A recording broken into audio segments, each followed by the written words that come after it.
Here we go. Let's do this. The Cult of Hockey podcast by the faithful and for the faithful. I'm David Staples of the Edmonton Journal, today with Bruce McCurdy. Hey, Bruce. Hey, David, how you doing tonight? Good, Bruce. I am 54 minutes away from being 60 years old. Oh, wow. Yeah. Oh, that's a big A milestone. big six. Yeah, it is. It feels big. It feels big. I vaguely remember that one. You remember everything, Bruce. You Oh, remember. 60, yeah. Well, I'm getting to the point where I'm old enough to remember stuff, not quite too old to remember it, but that's coming.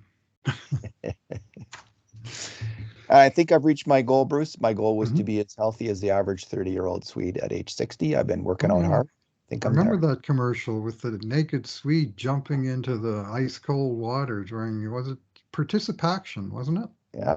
Yeah. They threw down the gauntlet, and I think I've met the challenge. And not only that, Centennial year, I think that was that it was in the commercial. 70s. Or was It it? was in Okay. the participation. Mm-hmm. The average Canadian 30-year-old is not as healthy as the average 60-year-old Swede. Mm-hmm. And they had these two people kind of jogging beside each other, and this old Right. 60-year-old Swede would race past the Canadian. Mm-hmm. But so my goal was to be healthier than the 30-year-old Swede, and I think I can do many things that the average 30-year-old Swede can do athletically. So, all right, let's move on. Big loss for the Oilers tonight. Kind of a weird loss, honestly.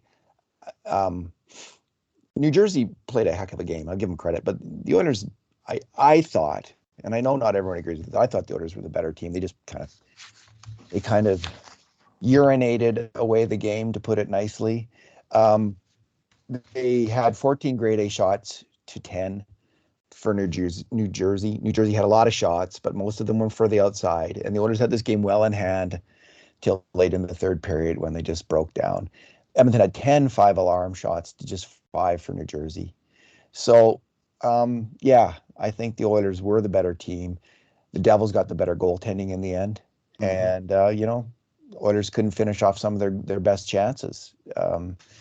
Uh, Evan Bouchard's chance in the third period comes to mind. A great feed by Oh, Leon Draisaitl. he's got to Bruce, bury this is that. our two good things, two bad things, and two numbers podcast. But before we dig in, you were at the game.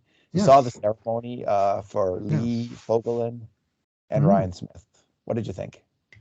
Oh, well, it was kind of understated in a sense. I did it way early before the game, Yeah. and so I didn't even see the entire thing because my parking spot doesn't open up until 6 o'clock, and that's when the ceremony started. So I hustled in and I caught the end of Fogey's presentation and all of Smitty's speech. But I mean, it was classy enough in its understated way. They got the new circle of numbers, well, semicircle arc of numbers between the two decks along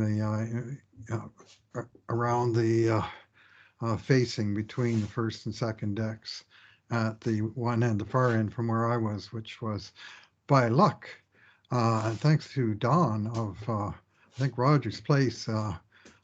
We wound up getting upgraded seats into the Sportsnet lounge tonight, which was really nice. Free food, really nice view, and we were like looking right over Stuart Skinner's head, straight up the ice from like perfect vantage point. And so I Is that really like got a a bar? sense of the east to west. What's that? Is that like a bar area, or what Yeah, is this? yeah, Is it it's a big a bar? A big it's a corporate bar? lounge, yeah, and it's you pay when you pay for your ticket, as I understand it, you pay for the food and the all the beverages except for the alcoholic beverages, and those, if you want them, you have to pay for them Okay. individually, which only makes sense. Otherwise, people would drink 41 beers, some people would. You can So, feed yourself. but the food was good, and the vantage point was fantastic. I really got a sense of the east to west flow of the game, and saw some, I thought, significant weaknesses in the Oilers in that aspect. New Jersey was really good at what they would call in soccer switching play. where the guy just makes a long pass to the other side of the field just to try and open up. And Jersey was doing that all frickin' night. They were throwing pucks onto the open side and winning the races to it over and over again. It spent a lot of time in the end right in front of us because New Jersey kind of dominated both the first and the third period. And Edmonton did well in the second, and 6 of the 7 goals were scored right in our end. So we saw by far the lion's share of the action. And to me, it became apparent fairly early in the third that it was going to be a very long third period. And Edmonton had a few chances on the counterattacks to put it away. But boy, would they spend a lot of time under pressure in their own end, playing chase and playing chaos, pursuing speedy and determined New Jersey forwards. Yeah, quite a contrast between the last two games. They like big, Also, tough Nashville, mm-hmm, the big Bobby Clobbers, and these little Jackrabbit Johanssons. They mm-hmm. were absolutely flying out there in New Jersey. I see the big. I was wondering what would happen when Nashville played Calgary and they beat Calgary. So Yep, 4-1, yeah. Rock met Rock, and the bigger boulder was the Nashville Predators. Okay, Bruce, what is your good thing tonight? Well, besides Fogey and Smitty, I'm going to go with Darnell Nurse, who I thought had a very strong game, uh, highlighted by far by an absolutely fantastic play in the first period that turned what looked to be originally a 2-on-1 rush, where Nurse was left all alone against a wide attacking 2-on-1, and then the guy tried to pull the puck back to the third guy on the rush, and Darnell just made a lunging starfish kind of dive and intercepted it, chipped the puck right up the ice. And of course, with New Jersey having committed so many guys on the attack, it was a full-on rush the other way with Hyman and McDavid, and they finished it off. That was hockey at its finest to me. The complete change of direction from 5 seconds the Oilers being in big trouble to the puck being in the other net, and that was a great play by Darnell. But more generally, I just thought he looked terrific all night. Very composed. He made a lot of just smart reads and smart plays with the puck.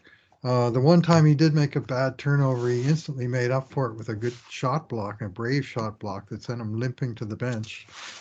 And I just thought he stood out in this game as and his pairing with Cody Ceci stood out as being Edmonton's strongest by some considerable distance. And we didn't see all of his attacking game, but this was because Edmonton had the lead for much of the game, and so he was concentrating on defense, and he did it well. And I see by your scoring of grade A chances, which I haven't had a chance to review yet, that he had a clean sheet, contributing to just the one chance for, but none against. And in this game, playing the amount of minutes that he played, that's really quite tough, which was 21 minutes and 53 seconds. So that's quite a good performance by him. And I like his presence on the ice. He just seemed to be a really strong player for the Oilers. He and Cece have been getting stronger as the Mm-hmm. season's progressed. Not surprising. They're getting it together and starting to play really well. Cece's kind of a mechanical player. He's not the most fluid guy out there, Right. Yes. but he is a very well positioned hockey player at this point in his career. Extremely smart in terms of reading Mm-hmm. the play, making very few mental errors. And Nurses of course is an extremely fluid player.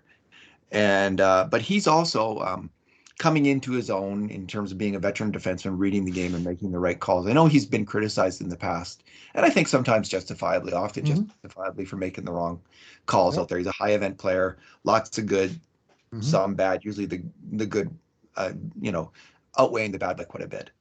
But I think he's starting to settle down here and play some really solid hockey too. I agree with your assessment. I thought he was outstanding tonight.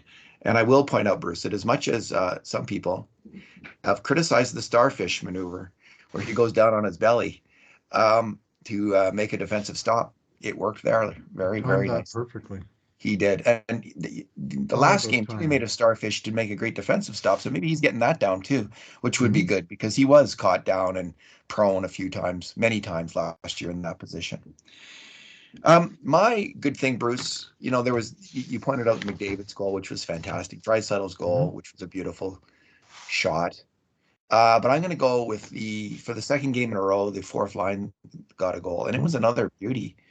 Devon Shore got in there. The puck was dumped deep. Devon Shore got in there on the forecheck and agitated enough to pop that puck loose. Went right to Dylan Holloway, who made a deft pass to Tyson Barrie in the slot. Barrie moves into the slot, fires a nice hard wrist shot at net, and there is Derek Ryan with the total eclipse of the sun screen of the goalie. He's only like 5'10" or 5'9", Right. whatever he is. But the goalie was down because he had to cover the bottom of the net because Barry's coming in, and he was Right. totally screened. But not only that, Ryan got a stick on the puck and put Yep. it in. It was another really strong offensive zone play by that line. I like that line. You know, we're going to talk about I'm going to talk about a mistake they made later. But it is a solid line. It's got a good combination of speed and skill, a little bit of size, and some hockey smarts.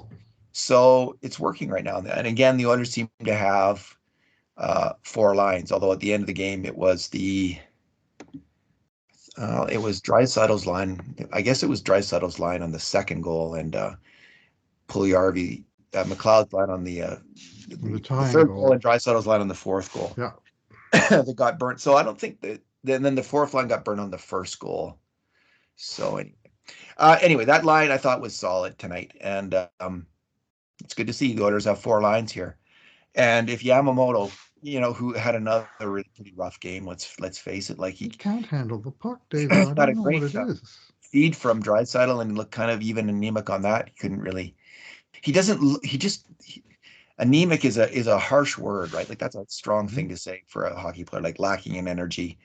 And but that's how it looks, man. He just does not look himself.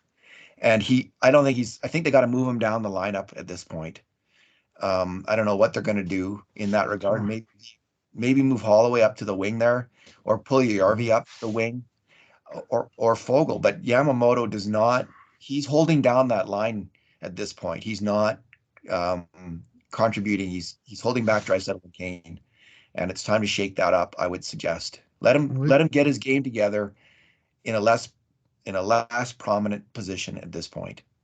Would be he my did have recommendation. three shots tonight, which is Yeah, a better number there for sure. But his puck like I noticed that anytime the puck came along the boards to him, that he would overskate it, bobble it, not get it out of the zone. It just seemed like everything was a struggle, and it's watching on TV is no different. I've been seeing this for seems like weeks, and I do wonder what was the nature of that injury he suffered when he got tripped into the boards there late in training camp, because I just don't think we've seen anywhere close to the best of this player throughout the season. Just the odd flashes, but nothing. Nothing uh, resembling, a good or great game. maybe just switch him and Puljujarvi for now. Like give Yessa a go. Um, all right, Bruce, He's what's your plumbing with the puck too. Yeah, he is. He's not exactly bringing his A game. But you know what?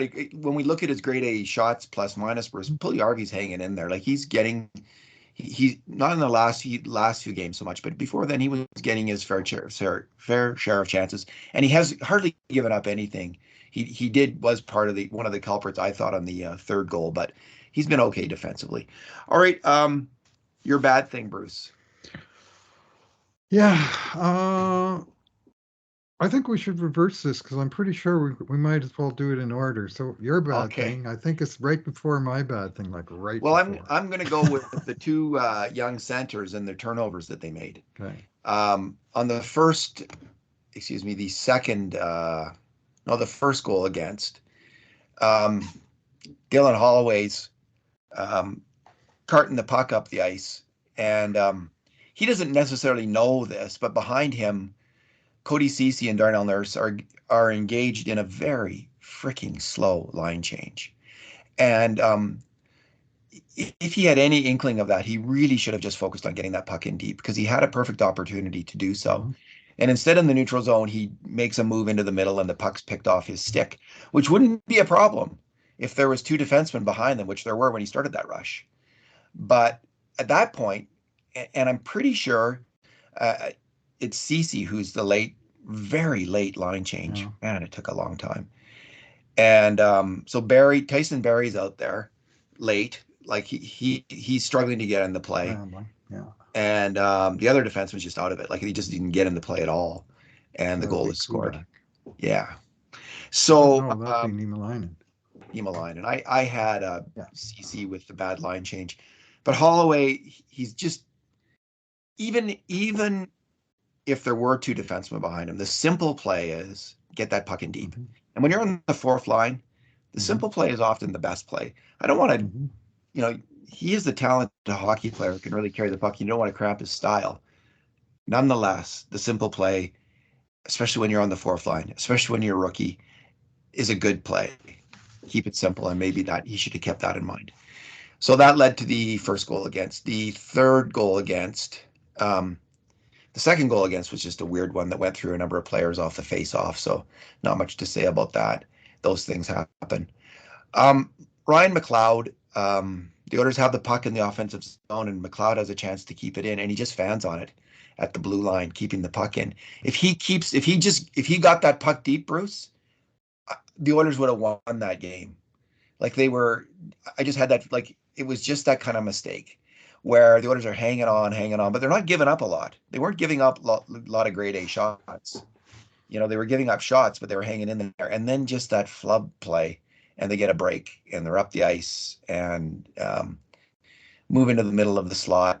Cruise around Puljujarvi, cruise around McLeod in the slot again, and slam it in. Superstar Ryan Graves, eh? Yeah, this weird shot, which he comes slamming into the slot and then releases this knuckleball at a Skinner from in tight, this bobbling puck, and Skinner misses it. So it was a very frustrating goal against, but this is, the puck is round, the ice is slippery, and that's hockey. Weird things happen. Puck is round and flat, and it has edges. Yeah. And tonight, the puck spent a lot more time on its edges than it did on its flat. And the ice was not good. And the players were fighting for possession. McDavid, I don't think I've ever seen him have more trouble just handling the puck. Even when he was trying to make plays on the rush, it was just bobbling all over the place. And eventually he got so frustrated, he just took a slap shot from the boards, which he never does, but he just was at his wit's end, it looked like. And anyway, same ice for both teams. It's not an excuse, but it's just a fact of life. You got to play on muddy tracks sometimes. And there was some kind of event, take the ice out event in Rogers Place last night. I think there was a comedian or something in town. Okay. Anyway, Comedian? Yeah. Okay. Yeah. Cool. I can't remember his name. And so the ice was no joke afterwards, unfortunately, and that seemed to play a big role in the game, frankly. But anyway, that puck was bobbling too, and it seemed to bounce off of about 3 parts of Skinner on the way in. It was just ping pong through his pads and dribbled over the line. And it was a horrible goal. It was a horrible goal. Like, McLeod just has got to get that deep. Then the Oilers have got to someone's got to take the body as they're coming in. McLeod had the best chance to stop him in the slot. He did as well, right? And yeah. Graves just kind of went right through him. Yeah, not good. If you're going to be a defensive, the third line center, again, like if you're going to be the third line center, you've got to get that puck deep. Now, again, even the best player in hockey makes mistakes. So I don't want to be too hard on Ryan McLeod. He's a good hockey player. And he's been playing very well this year. So just one of those things. All right, Bruce, your bad thing. Yeah, it's got to be the 4-3 game-winning goal, scored 7 seconds after New Jersey tied it. And I barely turned to my friend and said, okay, well, now they've tied it up. Now the goal is simply to play safe hockey and get it to overtime, secure the 1 point and go, standard strategy, which for the 11th game in a row, it was just a 2-point game that the Oilers were involved in. And eventually those 0-point losses, they hurt. And this one sure hurt. And frankly, David, I thought this was a coaching mistake. The second pairing got burned on the 3-3. And here is New Jersey throwing out a line of Nico Hischier, who had an excellent game, Jesper Bratt, who is by far their top scorer, and I'm not even sure who the third guy was. Um, uh, Jesper Boquist, I guess, looks like number 70. Anyway, he wasn't involved in the play, but he sure won the face-off in the neutral zone. Should be no problem. But there's two problems. One is the Oilers have their third pairing on the ice against New Jersey's top scoring line, tie game, 3 minutes left. When the first pairing was rested because they'd had a shift and they'd come off and they'd had a minute on the bench, and then after New Jersey won the draw, and correct me on this, I still haven't seen a replay because I was too frustrated at the time to watch what happened on the big board. I was just sort of doing the old face palm thing, and but it looked to me like they won the draw, and Marino, the former Oiler draft choice, John Marino, it looked like he just made it look like he was going to dump the puck up the boards. And Niemelainen must have bid on it because then Marino snapped a pass up the middle and there was a red sea. And here's Jesper Bratt, New Jersey's top scorer, clear-cut breakaway about 2 seconds after they just scored. I mean, come on. And sure enough, he goes in and buries a perfect shot. He buries the kind of shot the Oilers never could make in this game, really, when they had chances to of their own. Yeah. And just like that, the potential 2 points for the win or the potential 1.5 points for the tie gets transformed into 0 points. And it's just a bad mistake. And like I say, I will extend some of the blame to, I think, the coaching decision of which players have out there against which opponents. And they got burned. You're on home ice, They eh? get burned. Home ice. You're on home ice. Yeah, This is their second or first line, mm-hmm.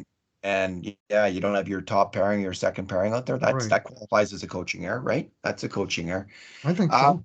And I didn't like Evander Kane on the play either. Like he also got sucked over to the boards because cover the middle of the ice. Like don't give them that stretch pass up the middle of the ice, right? Like he was, his stick wasn't in the right spot. Niemelainen was way out.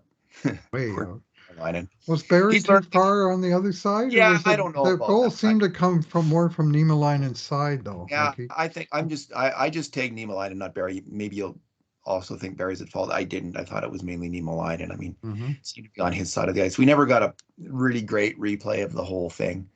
Right. Sometimes you don't to see where exactly Bratt's coming from. But I Mark, he was clearly very close to Marcus Niemelainen at one point, and then quickly got a lot of daylight, like Gale Sayers run into daylight there and snap that puck in. So good for him. Good for him. Bad for the Oilers. Bruce, what is your number? Yeah, Yeah. I think I got to go with 43 shots against. It's just too damn many. And in the third period, when the Oilers were, had a 2-goal lead, and they needed to be spending more time in the neutral zone and the devil zone. I mean, the time they spent in the devil zone were kind of one and done counterattacks, which easily could have resulted in 1 or 2 goals for the Oilers that they just could not finish. Ceci seemed to have an open net. Bouchard seemed to have an open net, and they couldn't bury. And there was a couple. The Hyman had 2 or 3 whacks at it from in tight.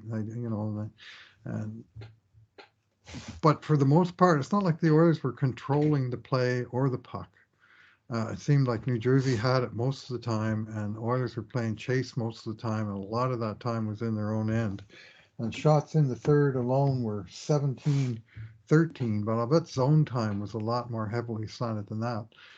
And it was an odd game in that for all that zone time, the Devils didn't really score any goals off of extended pressure. So they got 1 off a draw. They got 1 on a neutral zone turnover.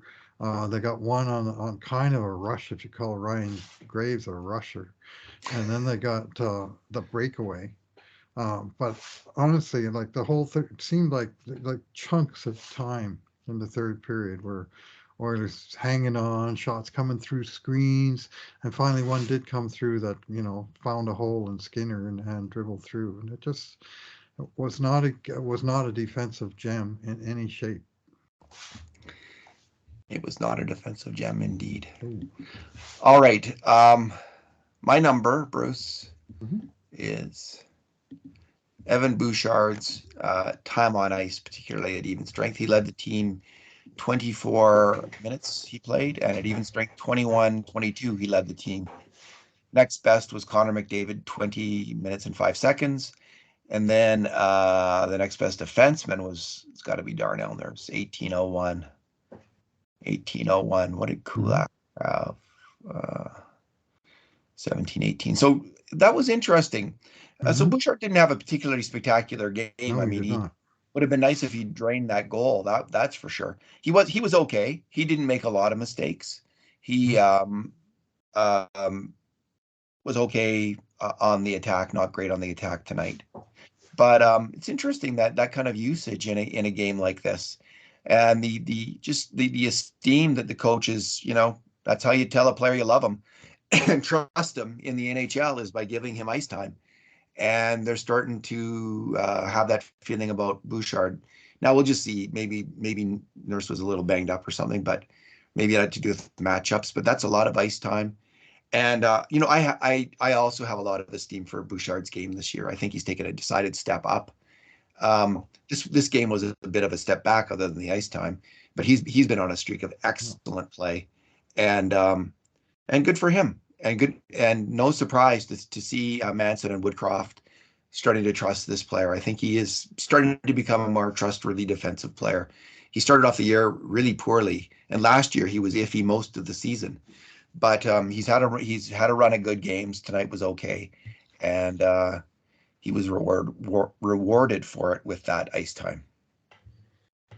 No, I didn't see him as good as you did. I thought he was on the playing chase part a bit too much for my liking. And the Devils had, when he was on the ice at even strength, Evan Bouchard, just under 20 minutes, they had 17 shots.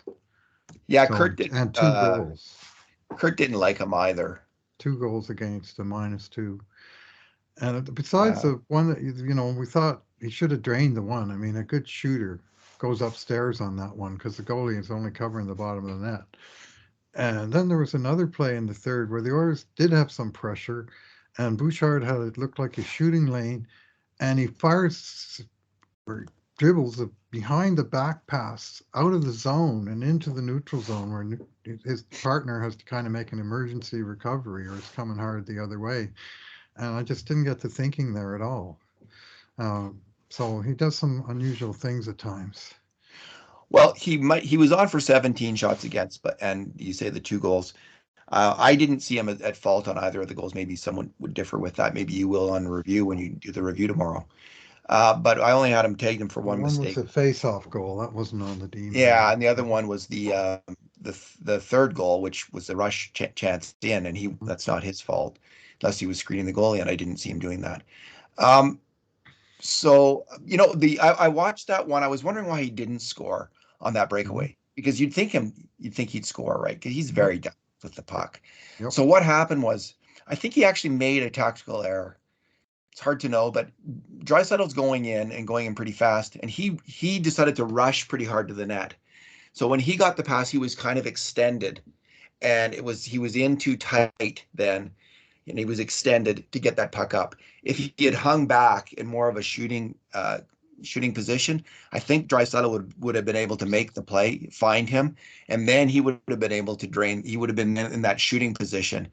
So, it's one or the other. You're going to kind of hang back, you're going to go for the net, and he went hard to the net, which with Leon Draisaitl having the puck maybe is not such a bad plan. Leon is not such a bad shooter himself, but you just know Leon's going to pass, right? He's going to pass. Well, he made the pass. And he made the pass. And so Bouchard the reason he didn't score was because of that. He was overextended on the shot, trying to he got in too close to the goalie. So there you have it. He's not a forward, I guess. Maybe a forward would know. No, Bouchard, he's a very good offensive player. He's an up and comer, I'll say that. But one of those things that happen. Still got lessons to learn. Don't we all, Bruce? Don't we all? All right. Yeah. Well, let's leave it there. Unless you have any final thoughts, or Yeah, just one thing that I found interesting was we had, based on our scoring of grade A chance, we had expected goals at 3.2 for Jersey and 4.3 for Edmonton. Yeah. And Natural Stat Trick, which of course has a completely different formula, they had a 3.7 for Edmonton and 4.4 for Jersey.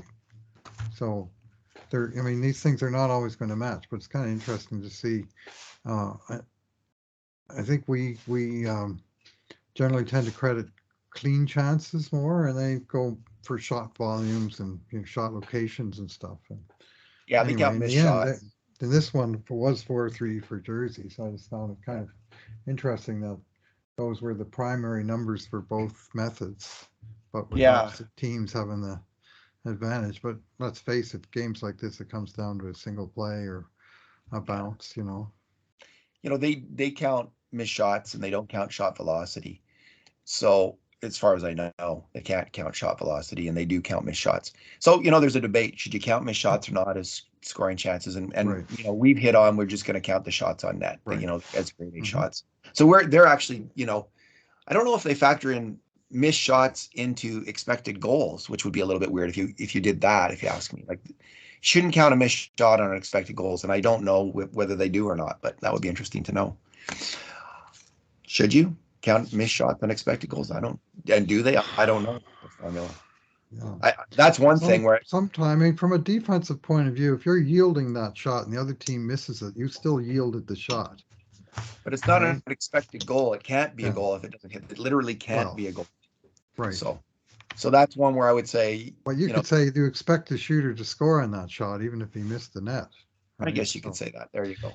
it's But we don't yeah, know. it's. I'm just bringing it up as sort of an interesting contrast between the different methods, neither of which is going to be perfect or can be perfect. All Yeah. statistical models are never perfect by definition. So, Lies, damn lies, and statistics. All right. All right. Bruce, thanks for talking tonight. one last number for you, David. 60. 60 6-0. Wowza. in 22 minutes. All right. We'll have a good 60th, and we'll talk to you next time, older and wiser. One can hope.